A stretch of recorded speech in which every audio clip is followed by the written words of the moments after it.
Hey everyone, how you doing? This is Amon Green, Gourmet Packers all-time leading rusher, and you're watching Packers Total Access Live, your daily source for Packer content. Go Pack, go!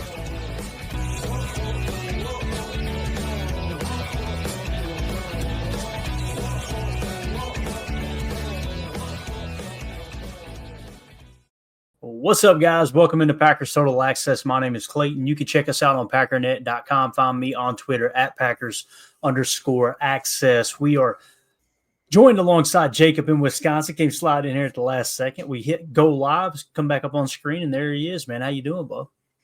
I'm all right. I had an okay day. It's very hot, very muggy here, but besides that, it was good. Kind of sticky out there, right? Sticky. They're sticky. All right. So, guys, we got a good little show for you tonight. We're going to hit on a couple cool topics. We're going to cover 2025 Packers Super Bowl contenders or bust. All right. You know, you hear the term Super Bowl or bust, you think, okay, the chips are all in on the table. For me, it's not so much that, okay, if they don't win the Super Bowl, this was a complete failure. I'm just simply saying the window is open. There's no two ways about it. We'll also hit on why the Packers did not need to trade for and still don't need to trade for a superstar on defense. We'll hit all that and bring you some factual stuff, some numbers along the way. You guys know the deal here, though. Do that YouTube stuff for us. Hit that like button. Hit subscribe. If you're new here, hey, appreciate you making us a part of your evening. We go live pretty much daily. We've got post-game shows during the season. We got tailgate pre-game shows during the season as well. We have a blast over here.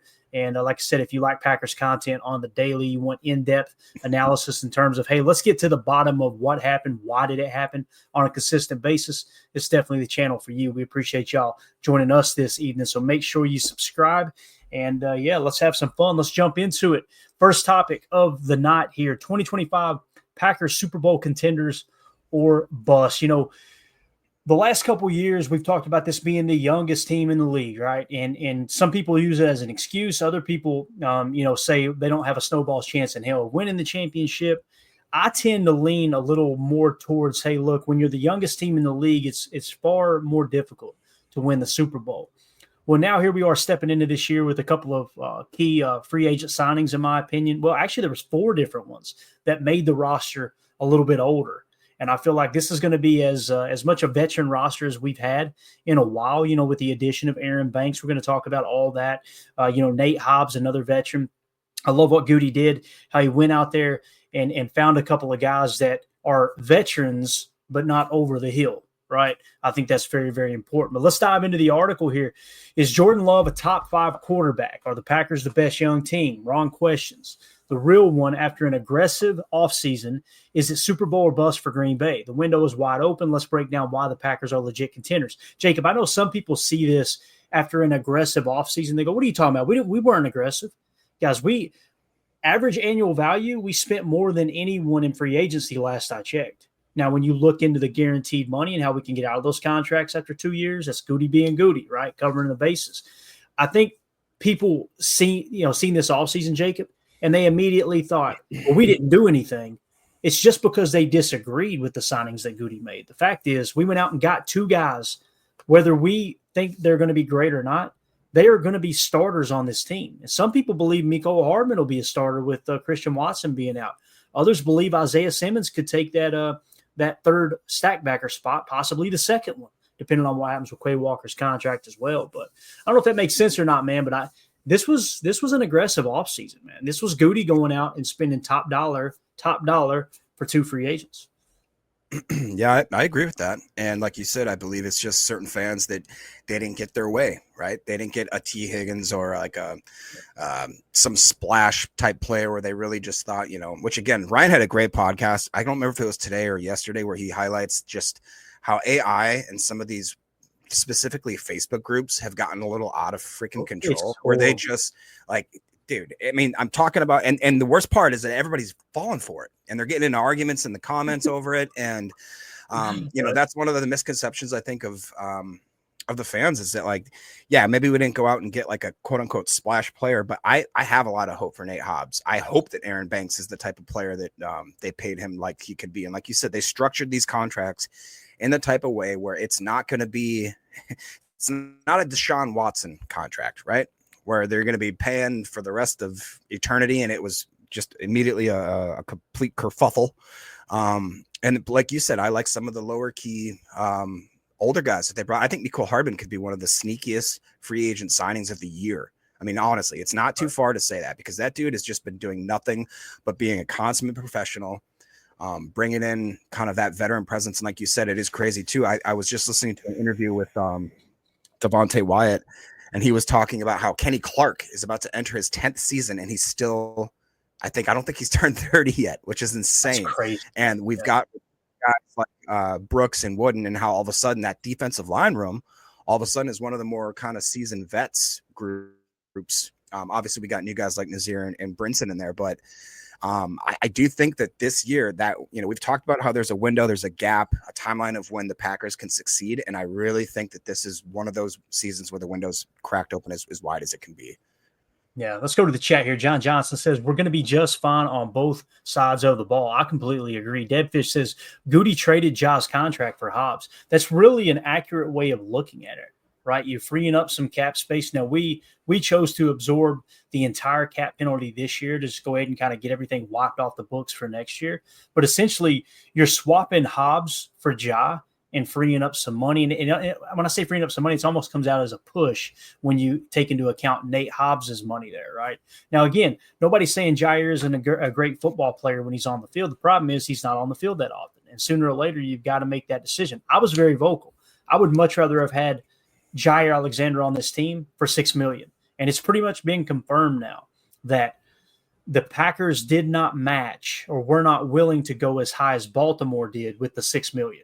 So they were probably somewhere around $4 to $5 million that's what Wildy and Tausch said the other day. Is it was definitely I think they said $4 million, but nonetheless, you can understand too, it's more about that progress stopper. Like, hey, we want to make sure that we got guys that are going to be on the field, they're going to be healthy, and it's not going to be something that the day of, the week of, it's going to be a scratch because he couldn't go out there and be on the field. H.E. Solder says, moving on from Stokes and Myers were the biggest 2+ moves. Amen. Think about this. Jair being banged up the way he was, you never knew when he was going to be available, right? He played like less than 50% of the snaps over the last 3 years, if I understood correctly. So you're swapping Stokes and Hobbs. That's an upgrade. You're swapping Myers and Aaron Banks. That's an upgrade, right? Because you're going to kick Elton to center, and Aaron Banks is kind of taking that roster spot that Myers had. I love the way you worded that, Solder. I think I completely agree with that. Yeah, totally agree with it. Coach Lynn says, I hope Harmon gets a chance to prove that with all the wide receivers we have. Hey, I'll tell you, Harmon is one, we talked about it last night. He's growing on me. He's growing on me big time. He's showing some veteran leadership. Now, listen, he may not make it out of camp. I think we all understand that. Yeah. But there's some value there with the versatility, no doubt. John Johnson says, we got a great locker room. That's key. That's key along with talent. Completely agree with that take. So if you'll notice here, guys, points per play last year, even with your quarterback battling 3 injuries, even with your number one receiver being hobbled pretty much most of the year there, and Christian Watson kind of off and on. Jaden Reed had an ankle injury and a shoulder injury. These guys were banged up. You lost Luke Musgrave pretty much for the season. You lost your your second or your third round pick in Marshawn Lloyd right out of the gate. You're missing all these pieces on offense, right? And you still finished 8th in the league in points per play at 0.432 points per play. So moving on here, no more moral victories. The Packers were the NFL's youngest team, celebrated for growth. That story's changed. All right, it says GM Brian Gutekunst's bold move scream win now. This isn't about playoffs. It's about the Lombardi Trophy. Here are 4 reasons why 2025 is championship or bust. Number 1, pillar 1, I should say, offensive juggernaut. Jordan Love is the guy. After elite flashes in 2023 with a gritty 2024, he's poised for a top-tier season. His arsenal, electric first-rounder Matthew Golden, a polished deep threat, forces defenses back. Jaden Reed, Christian Watson, and Romeo Doubs form a nightmare receiving core. Third-rounder Savion Williams adds physicality. Tight ends Luke Musgrave and Tucker Kraft create mismatches, with Kraft's play surpassing Musgrave on the depth chart.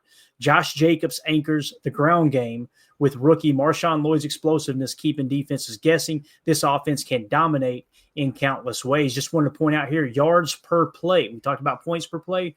In yards per play, kind of moving the ball down the field. Green Bay actually finished even better than points per play. They finished 5th in the league, Jacob, at 6.1. Only 1/10 of a point per play behind Tampa Bay and San Francisco, 2/10 of a point per play behind Detroit, who everybody talked about was just unbelievable offense, right? 2/10 of a point per play behind them. Of course, Baltimore, pretty good lead there at 6.8. Yeah, and that really gives you, if you're an optimistic Packer fan, hopefully like myself, I would consider, you look at the way that Green Bay played that 6.1 in 2024, that's a pretty decent improvement over the whole of 2023, which is at 5.7. Then you look at the fact that they were a better away team than a home team. All of this, again, with the injuries and all the stuff that you just talked about with Jordan Love. And people are trying to throw shade on like, oh, he's not as good as the 23 and 3s. I mean, I think that when all things are considered, another good thing that I saw in that interview with Wyatt was I can't remember who it was that asked him. They said, hey, we've seen how if every single one of you younger guys, and I think he listed off basically every wide receiver, the 2 tight ends, and the guys on this defensive line, guys like Wooden, Kobe, those types of things. If you all are able to play at a level that you are capable of, that we've seen you actually play at, what's the sky for this team? And he's like, the sky's the limit. Like, this is actually a Super Bowl caliber team. And I think that that's something here. What do we always talk about? A Super Bowl caliber team. What's the last piece that you add? Stud wide receiver. Typically it's wide receiver. Yeah. That's Bill what we do. 101. Yeah. What we do? We got Golden and we got Savion. So it's like something and feels like exactly. And something to me just feels like the front office knows what they have. It's like a guy that's sitting on pocket aces. He's just sitting there grinning all cocky, I feel like that's like Goody and now oh gosh, what's the new guy? Ed Policy. They're just kind of looking at each other like, yeah, let's go. It's I'm telling you, man, the window's open. Now they got to go out there and do it. They got to protect the football. We got to win the turnover differential, all those things that we always talk about on game day. But I think the pieces are there.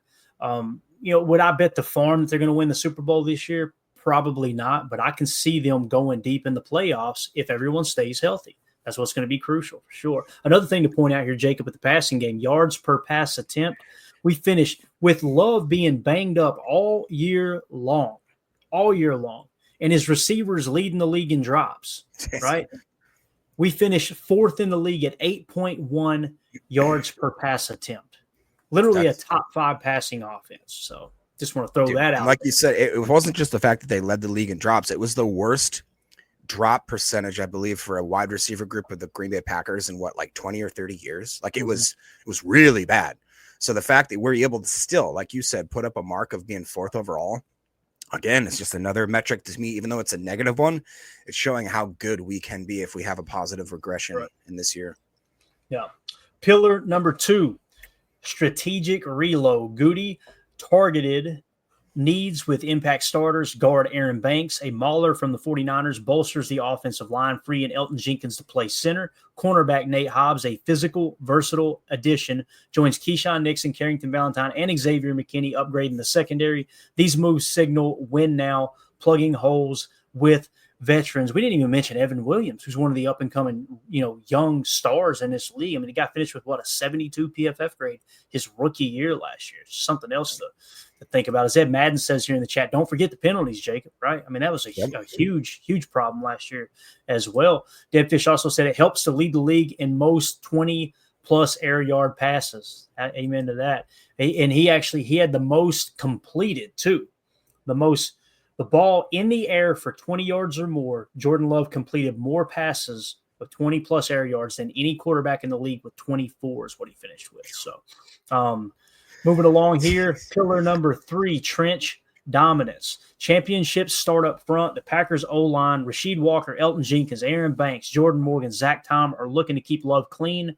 And while opening lanes for Jacobs, depth like Sean Ryan and second-round pick Anthony Belton protects against injuries. This line's versatility is a fortress built for January. I would love to see those 5 start on the offensive line, Jacob. And then I'd love the thought of Sean Ryan being your swing guard. Somebody gets banged up, a former starter plugs right in and plays. And then, of course, if a tackle gets banged up, you just spent a second-round pick on Anthony Belton to come in there and play that swing tackle position. These are the problems we ran into with Philly. Elton Jenkins gets banged up. He exits the game, and the offensive line fell apart because there just wasn't enough depth there. Now you've got solid depth at the offensive line. I believe that, man. I really do. Yeah, I agree. And it was easy to see again. Like it doesn't feel like last year was as injury riddled as it really was. I think because a lot of the guys kept their mouths shut, which is again something that is admirable. Like for instance, again, I hate going back to the same in that interview with Devontae Wyatt, he talks about how Kenny Clark admitted that he was playing throughout injury the whole year. And you guys know I've been very critical of a guy like Kenny Clark, but it just shows that the fact that if these guys can stay a little bit healthy, and specifically on this O-line, I mean, I love Rasheed Walker. I wish we could throw him the bag. I obviously it's just probably not in the cards for him being a 7th rounder, for him stepping in and doing as well as he's done. I don't think you could ask more of a 7th rounder. Elton's obviously Elton. I'm a little worried obviously about the contract situation and if he has any sort of type of feeling about moving to center, but like you said, dude, that group right there, you got a solid starting 5. And I think you have a solid backup of 8 rotationals. You know what I'm saying? Like, so, I'm more excited to see Anthony Belton, I think, more than anyone, just because he's just kind of, he seems like such a, I hate saying mauler because that feels like he's only a one-trick pony type guy, but he does a lot, man. He's a hoss, dude. He is so big, so big. Ed Madden in the chat says, we know we can play better. We've seen our team play better in 23. Completely agree with that. That's, I mean, the end of 23 there, right? Going, the Cowboys game is where we peaked, right? That just felt like, wow, that's what this team can be, on their best day. Now, the problem is your best day doesn't come often, Jacob. So you got to get scrappy. You got to protect the football. You got to be able to win those ugly games. Typically, that's who comes out the other side there in the playoffs with the Lombardi in hand. I want to point this out. Yards per rush attempt last year, we finished tied for 7th at 4.7. We were 1/10 of a yard per rush attempt away from being in the top 5 in yards per carry, essentially, is what it came down to. So Josh Jacobs, unbelievable performance. Emmanuel Wilson, one of the most underrated number 2 running backs in the league. And the reality is Marshawn Lloyd is probably going to be better than Emmanuel Wilson. That's wild to think about. Well, I also think you can't turn away from the fact that Chris Brooks was somebody that clearly just came out of nowhere. And Matt LaFleur was like, all right, we'll throw him into like game critical situations. I remember certain other Packers podcasters or analysts, whatever you want to call them, like poo-pooing, like, why is Chris Brooks out there? Because he trusts him. Because Chris, like, that's crazy to me that we had, like you said, even with Marshawn Lloyd, a guy that I am very excited to see. If you guys want to have a fun time, it's the off season, and you got really nothing to do, go watch some of his highlights from USC. The guy is different, dude. He is different. He can throw it into that final gear in a way where it's pretty crazy. Yeah. Chuck Jaggers in the chat says, James Jones said it best, quote, we never won a second Super Bowl because we all decided to have our worst game the same game. And talking about that Seattle game, I'm sure it's the first thing that came to mind for me, right? I mean, that is such a accurate statement there, Chuck, for sure, man. That's a great pull there. All right, so yards per rush attempt we carried. Let's go to pillar 4, efficient defense. The Packers defense, once mediocre, has transformed. Can I ask a quick question, Clayton? Yeah, man. Sorry. Yeah. What was the deal with the names being all messed up? Dude, I have no idea, man. I'm telling you, there's wacky stuff that goes on. YouTube, right? Yeah, it's they were all, and now they're all back to normal. Right. Yeah, I can't figure YouTube out, dude. I don't understand it, man. It's so it's just such a strange place. Like the stuff that we get dinged for sometimes is wild. It's just like I don't understand why that's an issue, but that's a topic for another day. I don't know what was up with the names. And those listening on the pod are going, what are y'all talking about? Everybody's names in the chat just all of a sudden had an @ in front of them and they changed them up. I was like, I thought everybody was messing with me. I was making jokes about it. Like everybody's just changing their name to confuse me.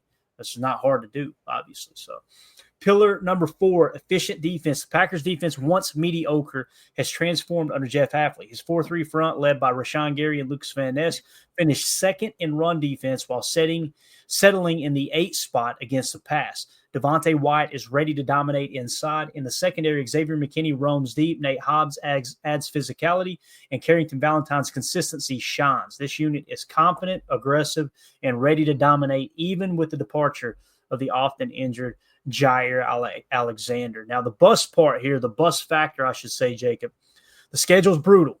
With tough AFC North, NFC East, and NFC North matchups, youth brings energy but also pressure. Can they handle the target? Health is critical. Injuries to Love, Jacobs, or Gary could derail everything. Conclusion, the Packers have a superstar quarterback, explosive offense, dominant offensive line, and aggressive defense. The moves are made. The scheme is set. It's Super Bowl or bust in 2025. When you look at the schedule here, man, let's just run down it real quick. Week 1, Lions at home. Week 2, the Commanders at home. That's 4 days apart. 4 days later, we play the Commanders. Then week 3 on the road to with the Browns. I think that's a very winnable game. Week 4, Sunday Night Football on the road against the Cowboys. They're going to be looking to bounce back, but I feel pretty good about the way the Packers perform in Dallas. Week 5, you got your bye. Everybody hates that, right? Week 6, you got the Bengals at home. Week 7 and 8, you go on the road against the Cardinals and then the Steelers. Week 9, you're back home against the Panthers. Week 10, you're back home against the Eagles on Monday Night Football. That's going to be a hell of a game. I cannot wait for that. Week 11, at the Giants. Week 12, the Vikings at home. 13, you're back at the Lions. Week 14, you got the Bears at home. 15, you go out west and play the Broncos in the Rockies. And then week 16, you got the Bears right back. It's weird that just literally 1 week apart, you play the Bears twice. Pretty wild there. And then week 17 versus the Ravens at home. And then you wrap up the season on the road in Minnesota there. So Ed Madden points out Washington has to travel on a short week. That's good news, right? So there you go. What do you think about that schedule there, Jacob? It is going to be kind of a tough road to hoe there with the AFC North, man. You having to play, obviously, the Ravens down toward the end of the year. So I'm just glad that one's at Lambeau, you know? Yeah, I mean, I'm not going to lie. This would not be my ideal schedule by any means. If you had to just this wouldn't even be in probably my top. It'd be in my bottom 10% if I could pick a schedule, to be honest. I mean, everything about it is just a little bit suspect. Even if all right, you consider the actual quote unquote primetime games. I think that there are other games that are at the 3 o'clock and the 12 o'clock slot that basically can be considered primetime because of the matchup. Mm-hmm. You start looking at some of these, obviously we don't have to start talking about how much the Steeler game is going to mean, right? I'm so excited about that. How much I know I am and I'm not. It's the weirdest thing in the world. It's like going to the divorce. Am I going home with mom or dad? Which one would Aaron be? Would he be mom or dad, you think? Oh gosh, he'd probably put it on the ticker. Put it in the chat. Let's get a poll question. Nope. And then honestly, even I'm looking at teams like the Cardinals, the Giants, the Broncos, teams that people that are basing even the Panthers, dude. Everything, like we talk about how certain players turn it on the back end of the game. Bryce Young looked really good in the back half of the season, specifically the final 4 to 6 games. So I don't think that it's smart or wise to look at a current schedule and base it off of last year's success. I think that's absolutely kind of insane. So a lot of people that go through here, and don't get me wrong, we all went through this together as an exercise and tried to figure out what our win-loss record would be. And I really do feel like we may have been a little biased. So I'm looking at this schedule and I'm thinking now more of honing it down to being I hate saying it, a 10 to 11 win team, but still getting in the playoffs, still doing well. Just, to just say we're getting 14, that's so much more tough than it happens. Yeah. And I want to say last year, if I remember correctly, I said 9 to 12 wins. This year I said 10 to 13, somewhere in that range is what I'm seeing. I see 10 as the floor unless injuries just riddle this team and the wheels not only come off, but they pass us up on the road there. So what do you think about this comment from Bates real quick? Where he says the NFL needs to put bye weeks mid-schedule for all teams. They can do that. There's a way that they could do that easily. Just 1 week apart, right? Yeah. Just the fact that they're all scattered from week 5 up until week 11 or something that to me is such a crazy advantage, but maybe I'm just crazy. No, I completely understand, man. They do a lot of things, but Bates, I think they do it this way just to get us talking about it. What are we doing right now? We're talking about it. That's as what was it? Jerry Jones said, all publicity is good publicity, right? Even when things go wrong, they're talking about your team. And he said it just like that too. He said, they're talking about your team. So, all right, let's move on to the next topic. I'm excited about this. Before we do, if you would do that YouTube stuff for us, hit that like button, hit subscribe. If you're new here, welcome into the PTA family. We go live pretty much daily. We cover all different types of topics on the daily. We do post-game shows, in-season, pre-game shows. We got you covered We're going to probably do some watch parties this year as well. That's been highly, highly requested by the listeners. Listen, we're not experts here. We're not insiders. You already know that by the sound and the accent of my voice. But what we are is just like you, we're fans. We're in here just chalking it up, talking Packers, trying to get down to what happened, why did it happen, and the truth of covering the Packers. So we appreciate y'all making us a part of it. You talking watch parties live during the game? Bro. Oh, I won't be able. You got that's we'll what get canceled. We'll get canceled. Yeah. I think the people that I can do it, and I'm not trying to sound cocky. I can be calm as a I'm cool as a cucumber during the game, right? I can do that. But I know Jacob wouldn't do it. Tim will be throwing something through the TV. Emilio would probably have to be on the sauce to be able to handle it. So I don't want it to turn into something where we got people in here pissed off the whole time because the Packers are losing by 2 points in the third quarter. You know what I mean? So, but again, I like talking ball with everybody in the chat, man. It's been a blast. So, all right. Next thing here. Sounds like a good time, guys. Clint says, yeah. I don't know, man. Careful what you wish for. Yeah. Why the Packers don't need to trade for a star defender. You know, what did we hear the last 2 years, Jake? Go get Myles Garrett. Go get Max Crosby. Go get all these. Max Crosby. Yeah. All these just superstar defenders, right? Listen, are they great players? Yes. Would the Packers be better with Myles Garrett on it? They would. There's no doubt about it. To the tune of, 30 to 50 million per on average. What are we talking about here? Right? Like, you've got to get to the point, and I want you to look at where some of these teams are ranked defensively that have those superstar players. And I know the argument typically turns into, well, if they were on the Packers, it'd be different because we got other pieces in place and, ifs and buts, candy and nuts, we'd all have a Merry Christmas, right? Let's break it down here and why I believe the Packers don't need or didn't need to trade for a star defender, right? Packers Twitter and sports radio are buzzing. Green Bay needs a blockbuster trade for a star defender. Fans claim a game-wrecking pass rusher guarantees a Super Bowl. Classic Madden GM thinking. Chasing big names, tossing draft picks. But what if the Packers already have a championship defense? Here's why they're built to win now and why a splashy trade would be a mistake. Let's hit this super chat and we'll dive into the information. Chuck Jaggers with the super. Thank you, buddy. Says, at the end, can we get a quick 53-man prediction? Well, there is no such thing as a quick 53-man prediction. Not right now, dude. Well, we could try it, but yeah, we could attempt it, Chuck. We just have to tally it up and everything. We'll go over the depth chart, maybe talk about a couple players and a mock. Oh my God! See, y'all trying to get me divorced this evening, man. Unbelievable. I'm on her good side right now too, man. So much so she got me this huge autographed Josh Jacobs jersey that's framed with pictures of him and stuff. Absolutely awesome. Came home yesterday, surprised with that. She'll throw that thing in the front yard if we do a mock draft tonight, I promise. Did she get suckered by that Pristine auction? Don't get me wrong. Pristine Auction is a reputable company, and I love them very much. And if they ever want to sponsor the show, again, they'd be lovely. And you could use promo code Packernet Podcast. I'm just saying, because they've been sending out text messages to me every day for the last 2 weeks being like, hey, bro, you got $50 in your account that's sitting there. Don't spend it, of free. No, it's I didn't put my money there. They just said that you got free money sitting there. So just tell them to cut a check, mail it to the house. Right. So, all right. So yards per rush attempt allowed last year, guys. Green Bay was tied for second, allowing only 4 yards per rush attempt. Denver had the same 4.0. Baltimore was the only team better at 3.6. The roster is built. Championship defenses start in the trenches, and Brian Gutekunst has invested heavily. The defensive front includes Rashawn Gary, 2019 first-round pick, Devontae Wyatt, 2022 first-round pick, Kenny Clark, 2016 first-round pick, and Lucas Van Ness, a 2023 first-round pick. 4 first-round picks. That's deliberate, not assigned to trade for someone else's star.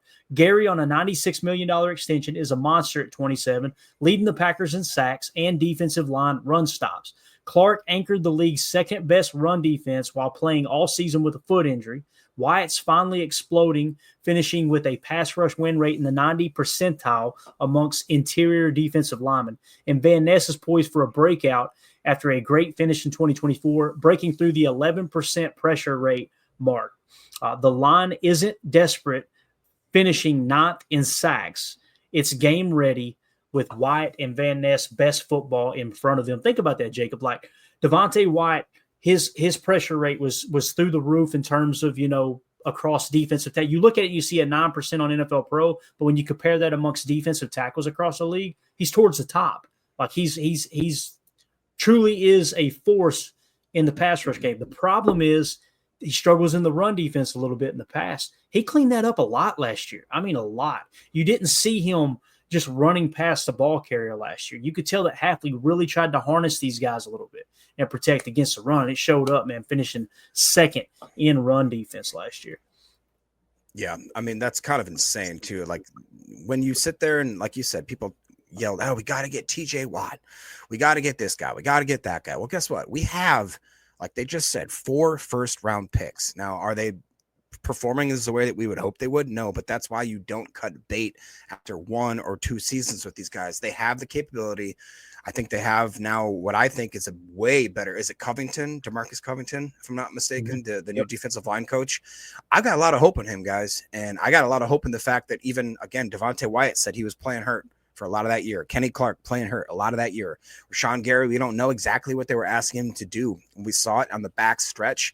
Guys like Van Ness, guys like my boy Cox, they were coming in and they were ready to go, baby. Just saying. And they really were. Unbelievable. Ron Sample in the chat says Watt is possibly asking for 40+ million. What team is paying it? And that's what we're hearing is I think they're closing in on contract extension now for TJ Watt. 40 million per for a guy that no one wants to hear this. But according to NFL Pro, and you can go watch every single snap of the statistics that backs this up, TJ Watt had a less pressure rate percentage than both Lucas Van Ness and Rashawn Gary last year. Yeah. And then you're going to go trade premium picks for him and pay him 40 million plus. Like, if you were upset about them extending Rashawn Gary and whatever his cap hit now is, whatever, 20, 25 million, 23 million per, bro, you're not going to enjoy TJ Watt. He may still have some gas in the tank, but last year is kind of one of those, whoa, maybe this is the start. He's going to start to decline now. It could happen. So again, I just don't see giving up premium picks and 40+ million, as Ron Sample says here. I think he agrees. So yards per rush attempt, we talked about that, right? Yards per pass attempt allowed. The Packers finished tied for 8th at 6.4 yards per pass attempt allowed. Jacob, the problem last year was you couldn't keep Jair Alexander on the field. Well, without Jair Alexander on the field, look at what the pass defense did. I mean, you're talking about a legit top 10 pass defense with a top 3 run defense. You've got all the pieces you need. Now you got to go out there. You got to scheme. You got to not outsmart yourself, and you got to be prepared for the adjustments that the rest of the National Football League is going to make, having a full year of Jeff Hafley's defensive tape. That's why I say I see them taking a slight step back possibly, but it ain't going to raise alarm bells. You're still going to be hovering right around a top 10 defense. They may skyrocket to a top 3 defense overall, both pass defense and run defense. That could happen. I'm just based off of my experience watching the NFL, I think there'll be a slight step back, but there's no reason to go sell the freaking farm, trade away premium picks, and pay 40 million plus for someone like a Myles Garrett or a TJ Watt. Right. Myles Garrett, you can talk yourself into that. Yeah. TJ Watt, I just can't right now, not based off what we've seen last year. Can I push back a bit? Yeah. And I'll give just a 3-point argument as to why I think that they will, in my opinion, be more likely to be better. I would just say the improvement on the defensive line with guys like Colby Wood and Carl Brooks coming into their second, third, fourth year, whatever it is. I can't remember. I think it's their third. Rashawn Gary is Rashawn Gary. He's going to do what he does. Guys like Brenton Cox, guys like Lucas Van Ness that are going to take that next step. But I look at the linebacker room. We've talked about it multiple times, how Quay and Mr. Cooper only started 1 game together, guys. Only 1 game together. I see that being an absolute difference maker. You add in a third linebacker, whether it be Hopper or Isaiah. And then the fact that, like you said, that safety room, I don't think it can get worse with Xavier McKinney the way that he is, and with Evan Williams taking a step. And if he doesn't, then it means either Bullard or the guy that's who am I trying to remember? He doesn't exist. Zane Anderson. Zane Anderson. He's real, guys. He's real. And I really do think that if we get even 1 or 2 of these kind of known cornerbacks stepping up, whether that be Micah Robinson, a Kalen King, whatever you want to do, an Nate Hobbs, if it's Bullard that all of a sudden can play in the slot and be decent, like I'm telling y'all, I think that there's the reason that this could be a top 5, top 3 defense, maybe even top 2. That's all I'll say about that. United Bates in the chat says, Greg, Crosby 3-year, $106.5 million contract. Deal includes $91.5 million guaranteed and an average annual value of $35.5 million. By the way, he played 96% of the snaps for the Vegas Raiders last year. Rashawn Gary played 59% of the snaps for the Packers. They both finished with 7.5 sacks last year. Keep that in mind. If Gary had played the same amount of snaps, pass rush snaps, as Max Crosby, he would have finished with far more sacks than Max Crosby had last year. This is where people go, well, he was injured. Okay, let's make excuses for everyone but Green Bay Packers. Let's go do that, right? They say the same thing about T.J. Watt. It's like, hell of a coincidence, these guys that everybody wants to trade for, all of a sudden, it's just because they're banged up. All right, gotcha. H.E. Soder makes a great point. He says, one more boundary cornerback would be nice, but they can address that later if the current backups don't make the jump. I completely agree with that because when you look at Carrington Valentine and what he did last year, he looks like he's poised to step in as a solid number 2 corner. He could possibly turn into a number 1 corner. I have a hard time drinking that Kool-Aid with him being a 7th-round pick. It's so rare that happens. Not that it's impossible. But I see him as a very good number 2 corner. So they're probably, hey, let's take a look at him. Let's see how Keyshawn does on the outside this time. Nate Hobbs will be playing in the slot. All those things are coming into factor. Like you said, Javon Bullard, I don't want to say we because it's more me. When you hear me talk about Bullard, it sounds like I've written him off. And I don't mean to come across like that. It's just looking up last year, it was like that was the guy we were excited about. Evan Williams took the safety job from him. And honestly, he played better in the slot. Now you bring in Nate Hobbs. It kind of feels like Bullard's been pushed on the back burner. But him being a former 2nd-round pick playing in the SEC did awesome things in the slot and safety at Georgia. Don't be surprised if all of a sudden this year he emerges as a freaking superstar. That could happen too. It could. So a great point there, though, by H.E. Soder. Appreciate you, buddy. Moving on. The blockbuster already happened. While fans dreamed of trades, Gutekunst landed Xavier McKinney, the offseason's biggest defensive splash in 2024. The ex-Giants safety is a true star, playing at an all-pro level and transforming the secondary. Quarterbacks fear him. Per Jeff Hafley, quote, he's a pro's pro. Pro Football Focus grades McKinney among the best safeties. He plays deep, he covers elite tight ends, and tackles at the line of scrimmage. His $68 million deal looks like a steal, and he costs 0 draft picks. Again, 0 draft picks. That's crazy. This is the game changer fans wanted. Xavier McKinney, man, we can't talk about him enough, Jacob. The things that he did for this defense last year was phenomenal. Again, when you look at the yards per pass attempt allowed, and we'll get to the takeaways here in a minute, he pretty much did that single-handedly with, I think 8 interceptions last year. Yeah. So that's when fans are calling for trades, Goody already did it. Yeah. Like he signed Xavier McKinney, one of the best safeties in the entire league. And we were all over it here because he was at the top of our shopping list, and I ain't going to BS you. When we filled out that list, we'd like to get this player, this player, this player. I seen Xavier McKinney. I'm like, it's never going to happen. Never going to happen. I'm not going to get my hopes up. And it was day one. Xavier McKinney's a Packer. What? Let's go live. Strike it up. Yeah, and you know what's even more crazy is everybody that these negative Packer fans that are like, Goody doesn't know what he's doing, blah, blah, blah, blah. Think about if you're a freaking Giants fan. Somehow you let one of the top 3 safeties walk out of there without getting any draft picks and very little capital, if anything whatsoever. It's just, to me, like, come on, guys. You have to look around the league. I think we all sometimes get trapped in our own little bubbles. I know Ryan talks about this quite a bit about how just, like Packer fans are looking through a just kind of a lens where it's all we see is what happens with us. But you have to take a step back, realize there's 31 other teams, 31 other GMs, 31 other organizations that are making moves. And you can't just put them up like to each individual transaction and be like, oh, Goody sucked compared to that. It's like, no, look at the totality of everything. Like I don't know. It's here. Chuck has a great thing. Things could be a lot worse. I could be a Bears fan. Exactly. That was a good impersonation there, by the way. Let's try and do my best, Jair. Can't play it anymore with Jair. Ed Madden says these guys are young. A lot of them are still growing. It's a great point, man. Great point. That's the thing, too, is like you could tell that was what Goody was trying to do.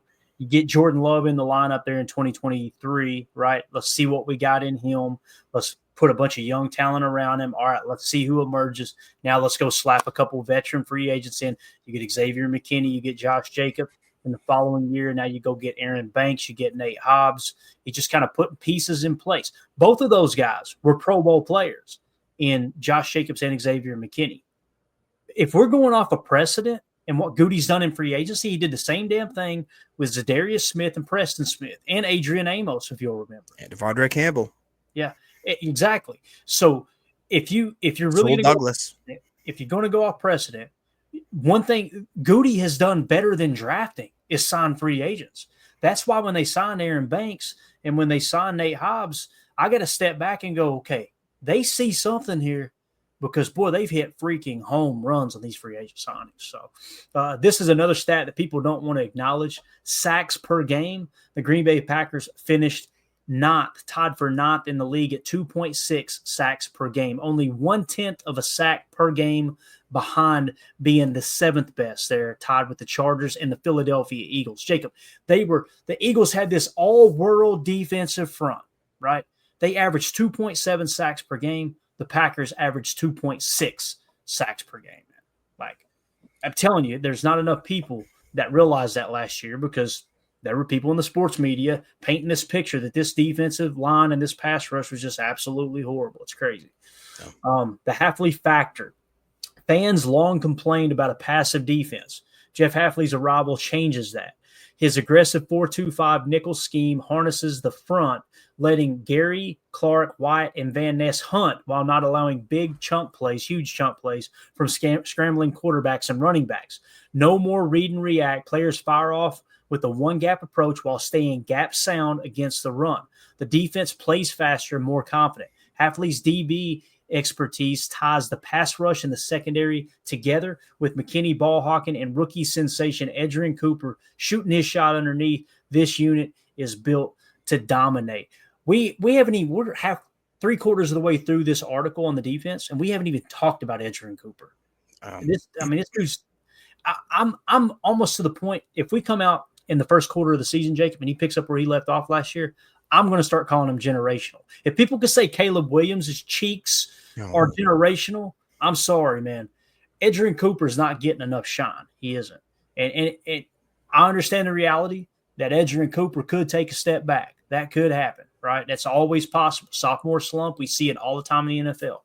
But if he just reemerges or emerges again this year, right where he left off last year, I'm telling you, man, earmark it. This dude is going to be dying. You're talking about Fred Warner type football at the Mike backer position for years to come, especially in a nickel 4-2-5 where the Mike and Will is very interchangeable. So, yeah.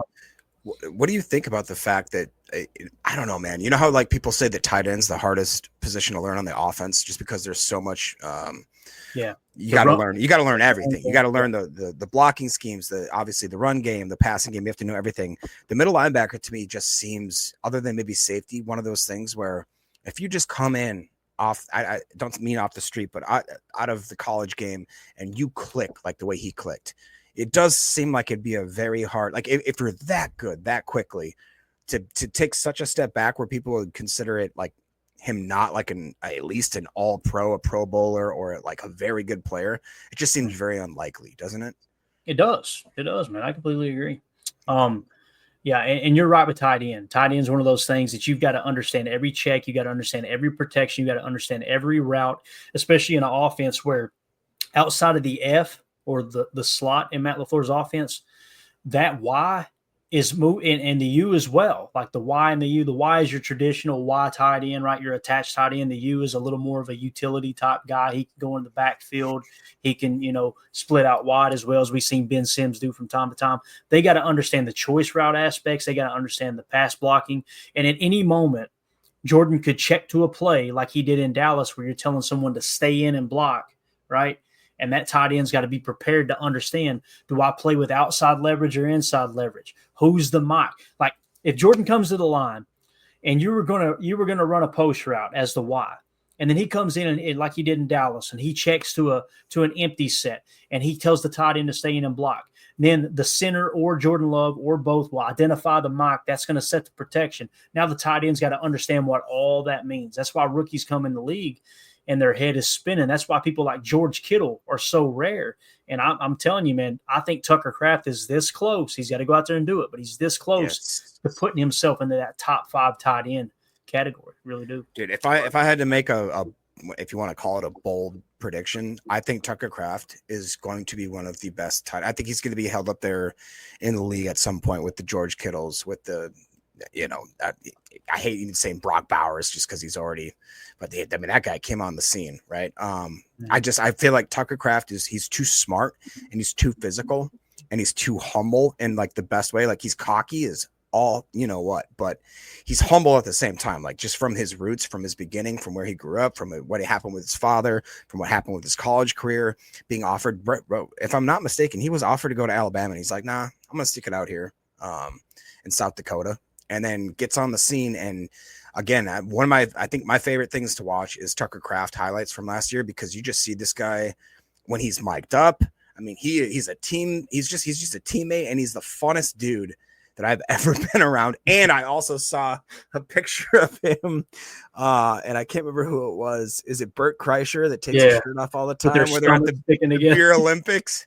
I'm just like, that's my tight end, dude. That's my guy. It's funny. We're sitting here breaking down the defense, and we can't get away from Tucker Kraft. I know. I'm sorry. Awesome. No, I love it, dude. I love it. Tucker, he's one of my favorite players, man. Him and Edgerrin Cooper are just going to be. I honestly think those are my 2 favorite players. If I could take them out like on a duck boat and go hunting, you know how fun that'd be? Yeah. You might not make it home, to be honest. No. But back to the defense, points per play allowed last year. This is the scoring metric I use, and I'll tell you why. I've been very fortunate to be plugged in with some of the gambling community and kind of get their take on what are the most important things. What are the statistics that people key in on the most in terms of putting money on the line and trying to determine win-loss ratio, all those things. Points per play, yards per play are 2 of the most important metrics to the gambling community, all right? Points per play are really simple. If you go to points per game, right, that can get skewed a little bit. But points per play is showing you on a per play basis how many points, right, that teams put up. And in this case, on defense, points per play allowed. Green Bay finished 5th in the league at 20.0 points per play allowed. The only teams better than them, the Minnesota Vikings with that B-flow defense, the Denver Broncos at 19.0, the Chargers at 18.5, and the Philadelphia Eagles, Vic Fangio himself, 18.1. So you literally – one of the 4 teams, the only 4 teams that were better than you in scoring defense last year, won the freaking Super Bowl. And the other one in Minnesota, another one, won 14 games. So the defenses, I'm telling you, man, it's stout. The cost of a trade, we kind of talked about this a little bit earlier. We'll hit on it again. Trading for a Myles Garrett, Max Crosby, or TJ Watt top, it's a ransom. Multiple first-rounders plus a young talent like Van Ness. It guts draft capital needed for depth and starters like linemen or receivers. Financially, it's a nightmare. A massive contract cripples cap space. See the TJ Watt rumors of $40 million plus. It risks chemistry too. This young team, fresh off back-to-back playoff runs, grows together. A big ego could disrupt that. Football's a team sport. Chasing one star weakens the 53-man roster, especially when the injury bug bites. See Jair Alexander. Who was the biggest personality we had on the team? It was Jair, right? To the point that he made himself captain right before a game and got freaking suspended. And then him and the training staff and the coaches aren't on the same page with the injury, right? And now you kind of parted ways with that, right? You parted ways with that. Okay, he's in another team now. And then you're going to go out and try to trade for someone else who's going to come in with another big ego, and they're the top dog getting paid. Think about this too. It was a different time, but if you turn back the clock and you go back to the Lombardi days, Jim Taylor, one of the things that caused them to have a falling out with the Packers and Vince Lombardi, the great running back Jim Taylor, was they went out and they signed 2 rookies. It was Jim Grabowski and Donnie Anderson, if I remember correctly. And they called them the Gold Dust Twins because they were worth over $1 million. And here you got, and this is how some of the other players, I can't remember who was on the America's Game that was telling this. It might have been Jerry Kramer, maybe Dave Robinson or somebody. But he said, you got these guys that haven't played a single snap for the Green Bay Packers. And they step in and they're making more than someone who's just spilled their guts on the field for, 7 years, 8 years, 10 years, right? That's going to upset the locker room a little bit. It is. So just something else that kind of comes into play in that regard as well. The Packers don't need a star defender. McKinney's already top 3, maybe even the best safety in the league. The D-line with 4 first-rounders is fearsome. Hafley's scheme maximizes talent. This young, deep defense isn't one piece away. It's already win. It's ready to win a championship right now. I could not agree more with it, Jacob. Again, you don't have to have the best defense in the league, but if you're hovering within the top 10 and you protect the football on offense, that if we had protected the ball better on offense last year, I think we win another 2 games. That's just me personally. If you don't have to cut the turnovers in half. Just cut them by a third. You're probably winning 2 extra games. I mean, we pointed it out. We broke down some of those scores within the division. We lost by less than 3 points on a couple of those games where we lost the turnover differential too. If you win that turnover differential, you win that game. Yeah, I think you're being pretty conservative there. I think that's probably, more like 3-4. Who knows how many games? Because, when we broke it down play by play, and I think this is something I kind of highlighted just a little bit earlier, that like they say right here, like this defense isn't 1 star away. They've got it right there. This again right here in this little blurb, they don't talk about Cooper. You know what I mean? Like they don't talk about certain guys that could be absolutely stepping up, and I really do think, guys, that don't be surprised if we do have another top 5 defense. And again, I hate looking back in the past and everything like that, but the one thing that I think could have maybe solidified Aaron Rodgers' career is that it's defense. If we had the type of defenses we've been having lately, how many more games does Aaron Rodgers win, man? I mean, and in pinpoint situations. So true. Special teams. It's special teams as well. It really, that one's probably harder to don't do this to me, Respect Oranges. Come on. Special teams, though, honestly, that would be another one where it'd be tough to look back and see, well, what could have been. I swear to God, I'm going to get the butt tat. It's just taking me a minute. I'm not afraid of getting tattoos for no reason. Trust me. Take your time, man. You got to get the right one. You know what I'm saying? There's something else in there I have marked. They asked if that was Jair picking that pass off. That's Xavier McKinney picking it off. Right there. Yeah. So just wanted to point that out. Greg asked if that was Jair making the pick, but that's McKinney there. So, all right, there you go. There's your defensive breakdown. Who was it that asked for the 53-man? Chuck Jaggers. Chuck, I'm going to do this, man. We're out of time tonight. We're going to do that tomorrow. Okay. I'm going to make a note here, and we're going to do a depth chart 53-man. Way too early prediction, and we'll go through, and what we'll do to use as the catalyst is we'll use as an outline, I should say, the 2024 initial 53-man roster to kind of show they kept this many receivers, this many running backs, this many quarterbacks, and we'll do an extensive breakdown there. It'll be a lot of fun. So thank you for that super chat, Chuck. We'll do that tomorrow. Jacob, you got anything else you want to hit on before we wrap up, man? No, I think that they've been a fun situation to get into, but I actually want to take a minute and look at it, like you said, compared to last year. I think that's a good way to do it. Every situation is different. Every year is a little different. So the biggest, obviously, one to me, and you guys can throw it in the chat real quick before we leave here, is what positional group do you suspect will be the most contested? It has to be wide receiver, doesn't it? Like it has to be. Man, I'll tell you, you talking about the it's going to be the toughest decision. Is that what you're talking about, Jacob? Yeah. Trim it down. Yeah, wide receiver comes to mind. DB in some sort of way. Yeah, I could see maybe corner being a little bit tough too. Not that it's like overly deep. It's just you kind of got several guys there on the bottom half of that cornerback room that you're like, oh, help safety. Safety's tough for me because Zane Anderson played great last year. Evan Williams is solid. You're not going to get rid of Javon Bullard, nor does anybody want to because he's a second-round pick. You got Xavier McKinney, right? So you got 4 right there. You're going to have to carry 5 to have Oladapo. Everybody comment now, long snapper. Hey, Coach, finally a gentleman, an actual scholar in the chat. Yeah, that's strong, man. Lineman. I think you're right, Coach. I think you're right. Yeah. Ron, another one. That's a real one. Thank you, Ron. Gosh, tell you what. Respect Oranges. Rehydrate those victims, Daryl. It's hot out there. All right, that's it. With that being said, we're going to get out of here. Thanks, Respect Oranges. You ruined the whole show. Appreciate you guys and gals. This was a lot of fun. We'll be back tomorrow night, 6:30 p.m. Central Time. Lord willing, and the creek don't rise. We'll get in here. We'll talk some 53-man roster prediction. We'll probably have another topic or two as well. I'm sure the other guys will be back. I know Emilio's tied up big time right now. Getting ready to tie the knot, as a matter of fact. That's right around the corner here. Hey, happy birthday, Jordan. Yeah, exactly. And Tim is also, doing way more important things than hanging out in here with us. So we'll see you guys tomorrow night. Thanks, everybody. Hit that like button on the way out. Sub if you're new here. We appreciate everybody being a part of it. The chat was straight fire tonight. Thank you, Larry. Always good to see you in here, Larry. Thank you so much for swinging by, buddy. As always, let's go out and be the change we want to see in the world. And go, Pack, go. Here we go. Bye, guys.